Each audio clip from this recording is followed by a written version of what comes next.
Hi friends, ಎಲ್ಲರಿಗೂ ನಮಸ್ಕಾರ. Gagan cooking ಚಾನಲ್ಗೆ ಸ್ವಾಗತ. ಹೊಸದಾಗಿ ನಮ್ಮ ಚಾನಲ್ ನೋಡ್ತಾ ಇದ್ದರೆ ಸಬ್ಸ್ಕ್ರೈಬ್ ಮಾಡ್ಕೊಳ್ಳಿ, ಹಾಗೆ ಪಕ್ಕದಲ್ಲಿರೋ ಬೆಲ್ ಐಕನ್ ಕ್ಲಿಕ್ ಮಾಡಿ. ಬನ್ನಿ, ಇವತ್ತು ಡಿಫ್ರೆಂಟ್ ಆಗಿರುವ ಚಿಕನ್ ಪಕೋಡ ಮಾಡೋದು ಹೇಗೆ ಅಂತ ತೋರಿಸ್ಕೊಡ್ತಾ ಇದ್ದೀನಿ. ತುಂಬ ಟೇಸ್ಟಿಯಾಗಿರುತ್ತೆ. ಈಗ ಚಿಕನ್ ನಾನಿಲ್ಲಿ ಒಂದು ಅರ್ಧ kg ತೊಗೊಂಡಿದ್ದೀನಿ. ಈ ರೀತಿ ಕಟ್ ಮಾಡಿ ಚೆನ್ನಾಗಿ ಕ್ಲೀನಾಗಿ ತೊಳೆದು ಇಟ್ಕೊಂಡಿದ್ದೀನಿ.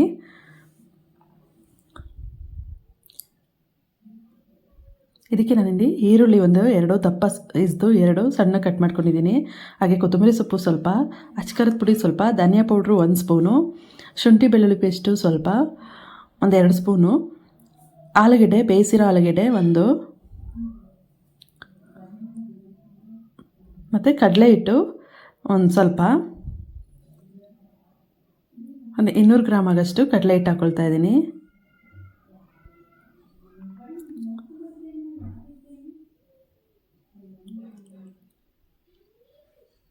ಈಗ ನಾನಿಲ್ಲಿ ಒಂದು ಮಿಕ್ಸಿಂಗ್ ಬೌಲ್ ತಗೊಂಡು ಇದಕ್ಕೆ ನಾನಿಲ್ಲಿ ಚಿಕನ್ ಹಾಕ್ಕೊಳ್ತಾ ಇದ್ದೀನಿ. ಶುಂಠಿ ಬೆಳ್ಳುಳ್ಳಿ ಪೇಸ್ಟು ಸ್ವಲ್ಪ ಹಾಕ್ಕೊಳ್ತಾ ಇದ್ದೀನಿ. 2 ಸ್ಪೂನ್ ಆಗೋಷ್ಟು ಶುಂಠಿ ಬೆಳ್ಳುಳ್ಳಿ ಪೇಸ್ಟು, ಕೊತ್ತಂಬರಿ ಸೊಪ್ಪು ಸಣ್ಣಗೆ ಕಟ್ ಮಾಡಿರೋದು ಸ್ವಲ್ಪ, ಈರುಳ್ಳಿ 2 ಸಣ್ಣಗೆ ಕಟ್ ಮಾಡ್ಕೊಂಡಿದ್ದೀನಿ, ದಪ್ಪ ಸೈಜ್ ಈರುಳ್ಳಿ,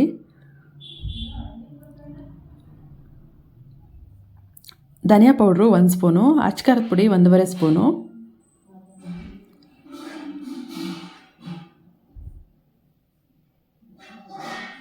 ಇದಕ್ಕೆ 1 ಆಲೂಗಡ್ಡೆ ಸ್ನ್ಯಾಶ್ ಮಾಡ್ಕೊಳ್ಬೇಕು. ಬೇಯಿಸಿರೋ ಆಲೂಗಡ್ಡೆ ಇದು, ಸಿಪ್ಪೆ ತೆಗೆದು ಸ್ನ್ಯಾಶ್ ಮಾಡ್ಕೊಳ್ತಾ ಇದ್ದೀನಿ.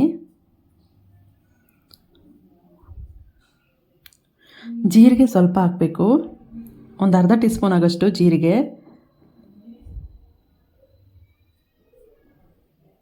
ರುಚಿಗೆ ತಕ್ಕಷ್ಟು ಉಪ್ಪು,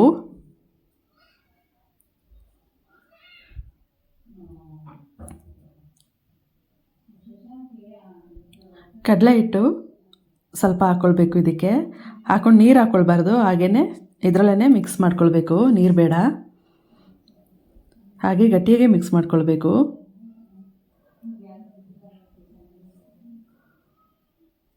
ಇನ್ನೂ ಸ್ವಲ್ಪ ಬೇಕಂದರೆ ಕಡಲೆ ಹಿಟ್ಟು ಹಾಕ್ಕೊಳ್ತಾ ಇರಬೇಕು. ಈಗ ನೋಡ್ಕೊಂಡು ಕಡಲೆ ಹಿಟ್ಟು ಹಾಕ್ಕೊಂಡು ಕಲಿಸ್ಕೊಳ್ಬೇಕು.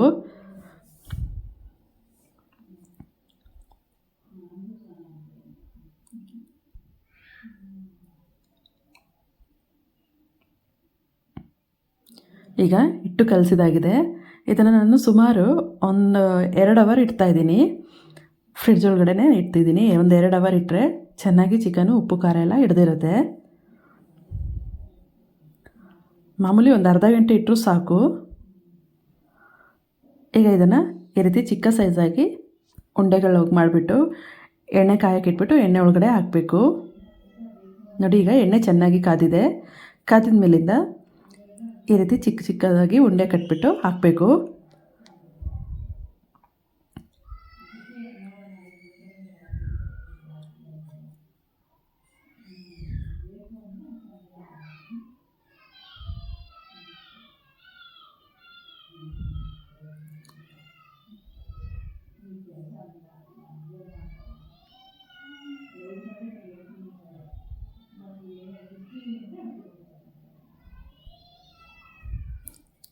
ನೋಡಿ, ಈ ರೀತಿ ಚೆನ್ನಾಗಿ ಹಾಕ್ಬಿಟ್ಟು ನೊರೆ ಹೋಗಬೇಕು. ಅಲ್ಲಿವರೆಗೂ ಈ ರೀತಿ ನೊರೆ ಬರಬಾರ್ದು, ಅಲ್ಲಿವರೆಗೂ ಬೇಯಿಸ್ಬೇಕು. ಇದನ್ನು ಸ್ವಲ್ಪ ಎಣ್ಣೆ ಜಾಸ್ತಿ ಹಾಕೋದ್ರಿಂದ 2 ಸೈಡೂ ಬೇಯಿಸ್ಬೇಕಂತಿಲ್ಲ, ಅದೇ ಬೇಯುತ್ತೆ. 2 ಕಡೆಯೂ ಅದೇ ಬೇಯುತ್ತೆ.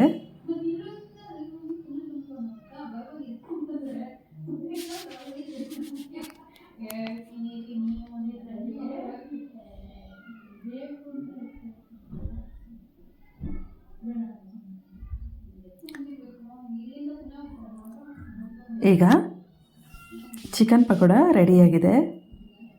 ನೋಡಿ, ಈ ರೀತಿ ನೊರೆ ಹೋಗೋ ತನಕ ಬೇಯಿಸಿದರೆ ಚಿಕನ್ ಪಕೋಡ ರೆಡಿಯಾಗುತ್ತೆ. ಒಳಗಡೆ ಎಲ್ಲ ನೀಟಾಗಿ ಬೆಂದಿರುತ್ತೆ. ಇದು ನೋಡಿ, ತುಂಬ ಟೇಸ್ಟಿಯಾಗಿರೋಂಥ ಚಿಕನ್ ಪಕೋಡ ರೆಡಿಯಾಗಿದೆ. ಇದು ಊಟಕ್ಕೆ ನಂಚ್ಕೊಳ್ಳೋದಕ್ಕೆ ಸೂಪರಾಗಿರುತ್ತೆ. ಹಾಗೆ ಕಾಫಿ ಟೀ ಜೊತೆಗೂ ಸೂಪರ್ ಕಾಂಬಿನೇಷನ್. ಫ್ರೆಂಡ್ಸ್, ಈ ರೆಸಿಪಿ ನಿಮಗೆ ಇಷ್ಟ ಆಯ್ತಂದರೆ ಪ್ಲೀಸ್ ಕಮೆಂಟ್ ಮಾಡಿ, ಲೈಕ್ ಕೊಟ್ಟು ಶೇರ್ ಮಾಡಿ. ಹಾಗೆ ಗಗನ್ ಕುಕಿಂಗ್ ಚಾನಲ್ಗೆ ಸಬ್ಸ್ಕ್ರೈಬ್ ಆಗಿ. ಈ ವಿಡಿಯೋ ನೋಡಿದ್ದಕ್ಕೆ ಎಲ್ಲರಿಗೂ ಧನ್ಯವಾದಗಳು.